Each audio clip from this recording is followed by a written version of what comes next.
Lucka Křetinská, cvičení SM System, stabilizace, mobilizace páteře. Ahoj Lucko.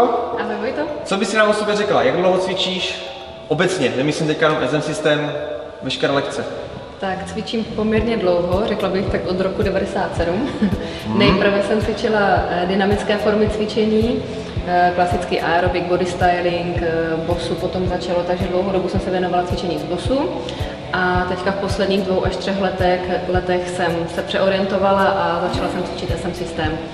Co tě tomu vedlo? Máš nějaký důvod tomu, proč SM zrovna?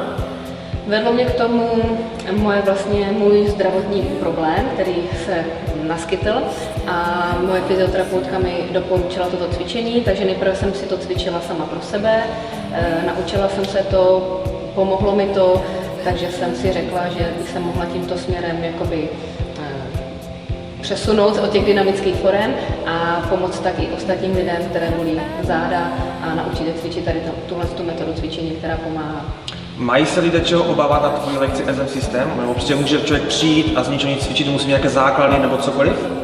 Ne, na SM System můžou přijít úplní začátečníci, kteří to nikdy necvičili, protože vlastně já je tam postupně naučím celou sestavu cviků SM Systému, takže krok po kroku jdeme od jednoduchých cviků základních, naučíme se celou sestavu těch cviků a potom, pokud by chtěli dál pokračovat, to cvičení ním dělalo dobře, tak se dělají těžší varianty těch cviků, zapojí se tam balanční pozice, takže vlastně ten základ se potom cvičí v těch balančních pozicích a je to něco navíc a pro to tělo je to přínosné a dělají to dobře.